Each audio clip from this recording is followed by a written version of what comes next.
ñun fi mu toll nii moom ak ay chauffeur am ñooy nguuru ñoom ñoo tal football ñun taluñu ko ñun dañoo xiif moom mooy suñ premier ministre na ñëw ci urgence yi ma waxati ko ceeb beeg diwlin bi location bi soxna Khadija doon wax léegi ak mbay mi nawet bii di ñëw mooy suñu premier ministre moom moo war a doxal politique bi tal na football ak seetaan football ak ñuy football ah xelam dal na kon ñun de dañoo sonn dañoo xiif taluñu ko de. waaw mais bu mu loo nekk ministre amee guddi di nga. ceeb bi dañ ko wàññi dëgg la mais kan moo ko wàññi c'est pas l'état du Sénégal déedéet ceeb bi daa wàññeeku ci àdduna wërngal këpp état du Sénégal wàññi ko de ndax gëm naa ne ceeb bi wàññeeku France nii en même temps ceeb bi wàññeeku Inde ceeb bi wàññeeku Chine ban France la Bassirou Diomaye Diakhar Faye son excellence moo ko fa wàññi ceeb bi dafa wàññeeku fépp ci àdduna donc buñ fi génn naan ñu l'état du Sénégal ce régime là dio Diomaye Sonko wàññi nañ ceeb bi nang gis ngeen gars yi bilaay walaay opposition sénégalaise dama leen yërëm mais ñi c'est-à-dire man ñii dama yaakaar ne maanaam dañu soxor ba jaar fi mel ni seen xel yi dafa dem quoi c'est-à-dire ban France lay wax ni ceeb dafa wàññeeku xanaa du France gii ma nekk man sous région bi instant yi Sénégal sous région bi Sénégal la gën a yomb ceeb te loolu état bu Sénégal da cee liggéey ànd ceeg commerçant yi xanaa Sénégal amul ay importateur nguuru Sénégal na taxaw ni wàññi na ceeb importateur yi toog fa di ko seetaan sénégalais yi ñàkk wuñ fayda noonu li muy wax nii dara du ci dëgg nga Sénégal instant yi ñi nga xamante ni ñooy dem ci marché bi jigéen ñi dem ci marché bu ñu waxantee dëgg rek instant bi ren bi lay wute nag at yi passé état bu Sénégal dañoo inondé réew mi ak ceeb yónni ay mission ñu dem Inde waxtaan ak gouvernement bi génnee intermédiaires yi dindi lépp luy taxe ceeb pour que sénégalais yi gis seen bopp ba war a moo tax ñu mën a wàññi 5000 francs ci saaku ceeb ñi ils n'ont rien compris Côte d'Ivoire dem leen ngeen xool sur internet prix ceeb bi en Côte d'Ivoire au Burkina Faso Mali et partout ngeen xool sous région bi ñoo fi gën a yomb ceeb pour instant bi toll nii wàññi bi c'est record la te loolu ñiy importé ceeb ñi ngi biir Sénégal xam nañ ko te loolu mooy dëgg loolu amul taxe gis nga buñ ko wàññi woon bitim réew Sénégal ñëw yokku taxe yi ceeb bi du wàññi ko ci biir réew mi il n'a rien compris parce que du indi siwo sax du ko dugal ci port bi xamul li xew maanaam ceeb bi buñ ko wàññi woon muy jar 0 franc fële état bi ñëw teg taxe yi muy teg ceeb bi mënut a wàññeeku état dafa dindi taxe yi moo tax ceeb bi ñu mun koo wàññi nii yónni ay intermédiaire ñu dem waxanteeg gouvernement Inde bi te loolu commerçant yi ñoo ko wax importateurs yi ñoo ko waxal seen bopp Sénégal nguur gi def alal ju dul jeex ci subvention ci engrais ci jiwu ba tax pomme de terre mel ni te carotte baa ngi ñëw même chose ni ko président Ousmane Sonko waxoon naan les Sénégalais vont souffrir mais bii yoon dama koy dëpp dama naan opposition sénégalais bi dinañ gën a souffrir ndax ceeb président Ousmane Sonko rappelez-vous bien jour bi ñu wàññee ceeb bi mu def discours bi mu waxtaan ak sénégalais dafa wax ni ceeb bi dinañ ko wàññi te dinañ waxtaan am na yeneen bateau yoo xam ne mi ngi ñëw xaw ma ndax yeneen ko fàttali comme dëkk mu ne am na yeneen bateau yoo xam ne mi ngi ñëw waxtaan nañoo gouvernement indien te ceeb bi dina gën a wàcc président Ousmane loolu ëpp na 6 mois ou 7 mois ci ginnaaw ci la ko waxee woon te xoolal pomme de terre d'ici c'est fini prix dootul yëg Sénégal soble même chose carotte même chose yeneen ak yeneen même chose gars yi dañuy liggéey nekkuñ di fo mais toog naan bitim réew dem leen ngeen xool Côte d'Ivoire lan la fa kilo ceeb di jar instant yi ak saaku Sénégal rek ngay gisee instant yi saaku ceeb ak 15700 amul fenn ceeb ñu wàññi 5000 francs ci saaku bi amul fenn ci sous région bi te loolu ñii ay jeunes lañ te du ci banque mondiale tax ñu def ko du FMI moo tax ñu def ko xarañ moo tax ñu mën a def loolu noonu xarañ moo tax Aziz Ndiaye nii Ousmane Sonko tax na ñu xam lu ñu xamul woon mooy lan wan na leen naka la ak yoon la gars yi tâtonné-wuñu làmbatuwuñu mais toog wax démb wax ñu wàññi ceeb seen xol yi di bon c'est extraordinaire ce qui se passe dans ce pays. Salam la famille j'espère que vous allez bien nuyu naa leen yéen ñëpp di leen jox seen yéeguwaay di leen dalal seen YouTube di leen wax gars yi di leen like vidéo yi di leen ko like c'est que man soi-disant chroniqueur xaw ma influenceur xaw ma ay youtubeur xaw ma tiktokeur xaw ma ay opposant xaw ma laal xaw ma man fan laa leen war a catégoriser quoi parce que c'est des personnes yi nga xamante ne nii dañu nekkoon ci langue gi am ci lu ñu leen xamee woon ñu dem ba mu yàgg affaire yi doxatuñ ñu jékki-jékki dugg ci politique bi léegi nag man dama xamul à la fin lan ngeen bëgg quoi yow yaa taxawoon ngay wax nga ne état bu Sénégal li ñu war a jublu mooy wàññi dund gi ceeb bi dafa cher état bi xëy wàññi ceeb bi yow nga ne ceeb bi nguuru Sonko ak Diomaye wàññi wuñ ko mais ceeb bi fépp la wàññeekoo ci àdduna mais nag wax dëgg yàlla man yenn yi man xawma lu muy nuru quoi parce que nag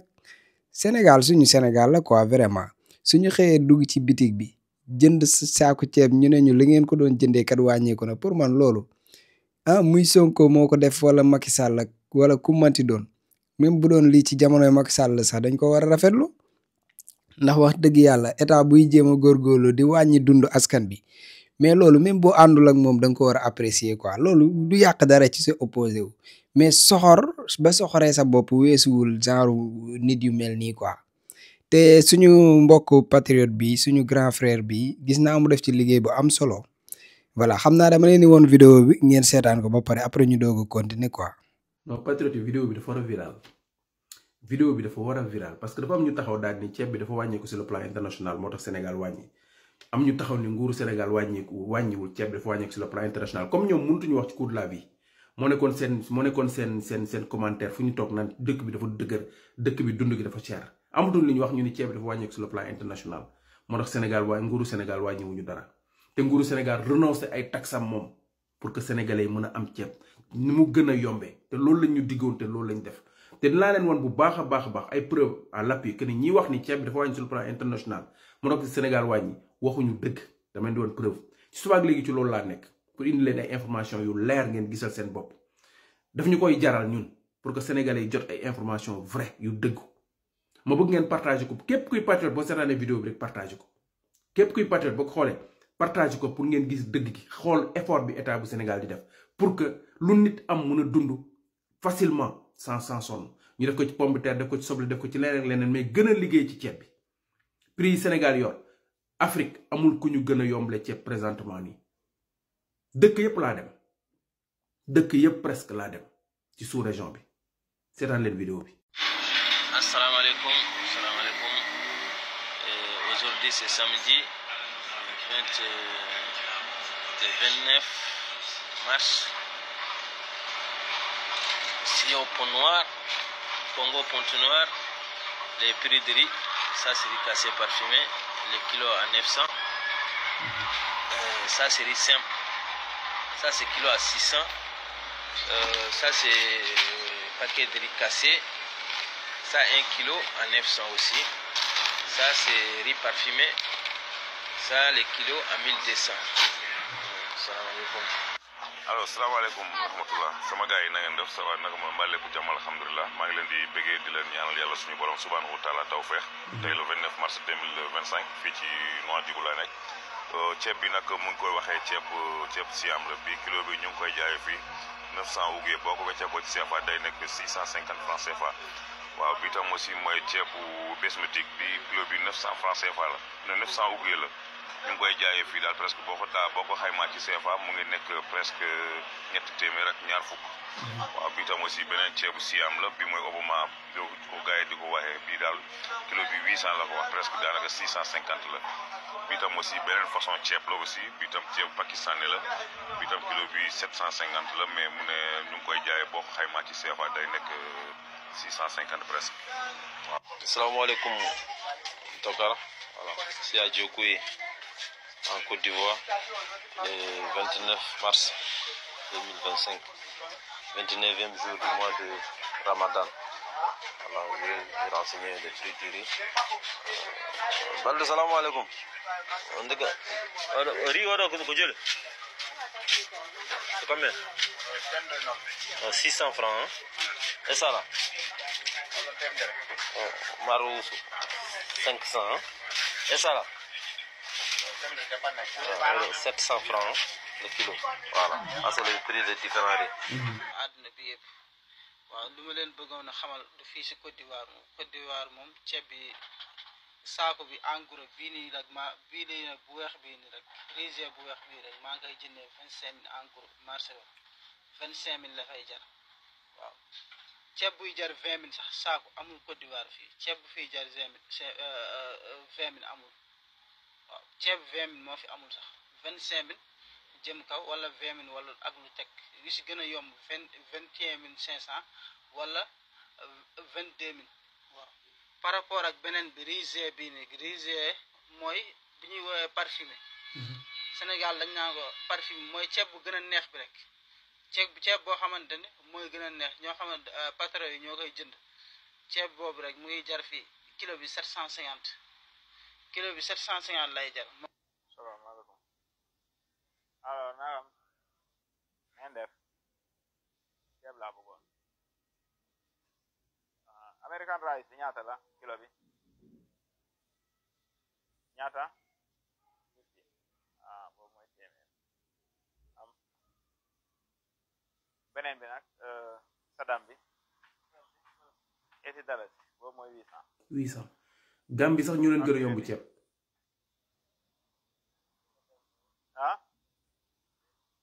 ñaata sadam bi $80 boobu 800 la 600 waaw yëpp benn kilo laaj solo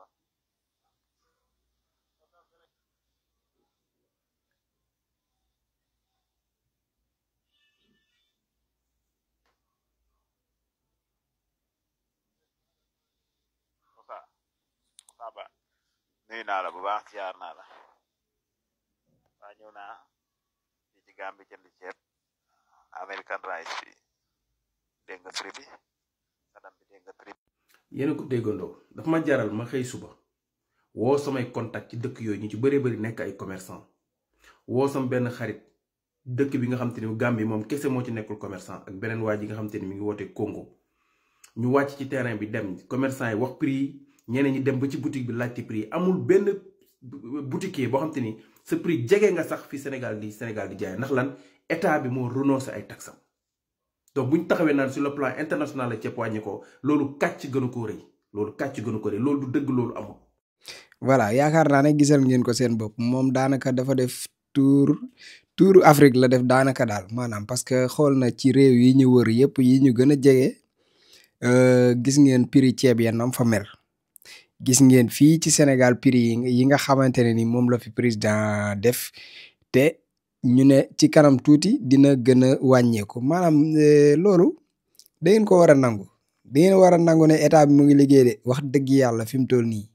liggéey bi état bi di liggéey da ngeen ko war a rafetlu nangu ko te réew maa ngi dox nag instant bi réew mu ngi commencé neex te mu ngi neex te neexaay bi muy neex ni kanam la jëm ndax dégg ngeen Aziz Ndiaye mu ne leen ceeb bi wàññeeku ne te day gën a wàññeeku ci kanam maanaam moom mi nga xam ne moom mooy liggéey ci secteur bi nee na day gën a wàññeeku te kon kooku xam ngeen ne xam na li muy wax kon nag yéen ñi nga xamante ne nii réussiru état bii seen naqaru xol la man gëm naa ne doo leen fekke 2029 parce que da ngeen di gaañu balaa boobu incha allahu rabbi Sonko ak Jomaay dañuy réussir réew mi day neex te xool leen fi ñu fekk réew mi nag réew moo xam da ngaa ñëw fekk ñu këpp kees yëpp détournement yi foo tourné di dégg ay milliards yu ñu sàcc lii yëpp ñu boole ko taxaw tey jàmmaarloog jafe-jafe yooyu mais vraiment ñii dañoo ñii seen jàmbaarte maanaam su ma koy wax sax sama xol dafay tooy ndax imaginer tey fi ñu toll nii jamonoy Ablaye Wade bi muy toll ci yenn jamono yi affaire yi xawoon na métti si côté xool leen li ma leen di wax courant daf doon coupé matin bi du soir xuy kamaj ba nga xamante nit ñi dañoo demoon ba daanaka ci courant boobu doon coupé di dem ak ñëw bu sonn boobu bokk na ci li fragilisé xaw ma fragilisé laa ko mën a waxee xaw ma nguuru Macky Sall Ablaye Wade ndax lan mënul woon a téye instant boobu économie réew bi pour mën a tenir yenn affaires yi xool leen nguur gi fi nekk nii instant bi lépp mu ngi marché normal courant bi nit ñaa ngi koy am ñii nee nañu Senelec nee na courant bi wàññeekul waaye ñi doon jënd courant yëg nañ ne am na wàññeeku gu am ci seeni gafaga ndox mi man moom wax dëgg yàlla sama facture bi ma fay nii démb wax dëgg yàlla man affaire bi jaaxal na ma torop ndax li ma fay nii man dama naan nag man xanaa gaay xam nga ndox sax moom daanaka du dara quoi ndox moom du dara mais nag man ndox bi ma fay nii boobu tuuti na de bu bii di ñëw yokkale ma ko tuuti lii dafa ndaw dama ko rusoon a fay sax dama ko xawoon a rusa fay parce que lii dafa ndaw mais noonu lañ koy ñaanee yàlla mu dem ba law ci courant bi fi mu toll nii ceeb bi mu ngi wàcc mu ngi gën a wàcc lujum fruit yenn xeetu mbir yi ñu ngi commencé di kii loolu nag moo nekkoon li nga xamante ne ni mooy priorité yi boo leen gisee Sonko doon ko wax à chaque fois mooy loolu parce que Macky Sall li mu defoon ay priorité mooy di tabax ay immeuble ay stade BRT terre yooyu yëpp am na solo parce que nit ñi dañ koy utiliser di ci jariñu am na solo trop mais bis boo fexee ba yaxanal maanaam li nit ñi di dundee maanaam li tax muy wàññi pauvreté mooy nit ak lu mu ñàkk dina am lu mu dundee loolu nag dafa am solo di leen wax yéen askanu Sénégal ne leen bis bu leen tappalekat yi ñi ci mel ne ay Karim Xóoru Xar yi nga xam ne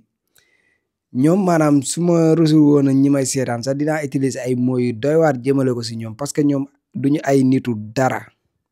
xeetu tagg bu nekk ñu taxaw taggal ko fi Sonko ay maamam tey ñu bëgg a taxaw gëmloo Sénégalais yi ne leen Sonko moom ma doon tagg démb damaa juumoon tey du nit ku baax te Sénégalais yi ñu ngi yor seeni bët di xool ñu ngi gis li Sonko ak Diomaye di liggéey fi mu toll nii kon yaakaar naa ne fulaak fayda moom askanu Sénégal am nañ ko torop fi mu toll nii ku mu neex di woote say conférence de presse di wër di mbali di tell ñu lay jox say 100-200 000 yu sewaan yooyu ngay def sa poste di continuer di def say bruit mais Sénégalais yi yeew nañ dofu ñi dina jàpp ñu xam nañ lu baax xam nañ lu bon li des ci àdduna bi incha allahu rabi ay sàccaki naafeq dootuñu yor suñu réew ay détourné kat yoo xam ne ay këppkatu kees lañ dootuñu yor suñu réew ay trian ak ay nit yoo xamante ne ni ay kuluna lañ bu soobee yàlla dootuñu yor suñu réew ñun Sonko Diomaye Pastef projet 2050 incha allahu rabbi da ngeen di xaar de da ngeen di xaar ba jamono gën a neex nag fi mu toll nii moom réew mi fi mu toll nii tànk yi mu jël nii bu ko wàccul élection 2029 sax mën naa bañ a am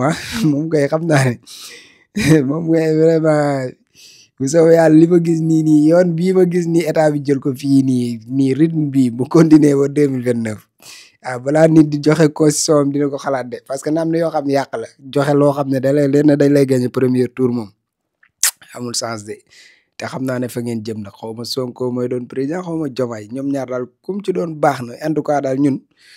ñu ngi gis li ngeen di liggéey te kontaan nañ ci te fii lépp loo leen fi def lu baax dinañ ko wone ba ñëpp gis ko yéen waxkat yi nag continuer leen di wax man moom maa ngi fi man taayewu ma ay am na yenn mbojo yoo xam ne vraiment du ma leen tontu mais nag ku fi bëgg a jabalisi maa ngi fii toog baax na jërë ngeen jëf. joxe hélas. président da ngeen ñaawal xanaa président da ngeen ñaawal ñu deele xanaa président xoolal li ngay def président li mënu nekk président lu la dal président bu ñu liggéeyee ñu def taxaw pour sëriñ jëlee fi li ki la liggéey war nga ni ko lu loxo def loxo mën na ko dindi mais li kenn xamul lan la.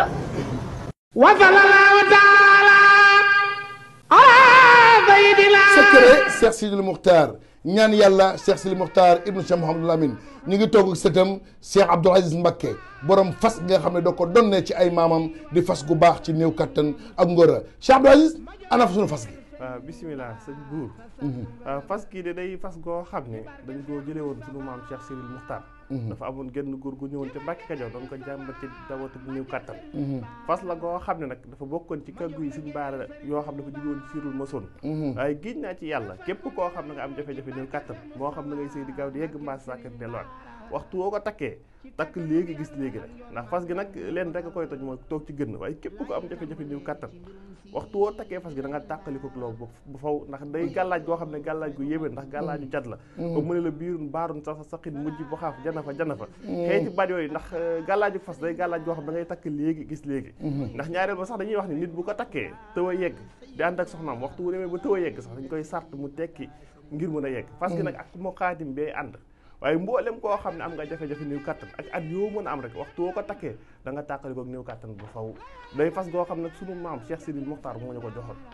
muy lu waay donnu daf lay ruus Cheikh Sidil Mukhtar juróom-ñaareelu xalifa Cheikhul Khadim jàmbaar ja ñaan ko yàlla bi kon yow mee seetaan wooteel ci numéro bii commandé ci fas gi ak fu mën a nekk ci àdduna dana la fa fekk ngir faj say aajo ci néew kattan ci biir néegu sëy am Sidi Lamine Bara moo sañ a fat dàmpamu. waaw di leen wax ne nag maa ngi ànd ak Serigne Abdou Aziz Mbacké di ñaankat boobu nga xam ne macha allah lépp lu jëm ci wàllu ngóora yàlla may na ko ci tawfeex boo xam ne ku ci am jafe-jafe rek boo jokkoo ak Serigne Abdou Aziz bu soobee yàlla sa aajo dina faju numéro téléphone bi moo nekk noonu ci suuf mais tamit day ñaan day listixaar kon nag jokkoo leen ak Serigne Abdou Aziz.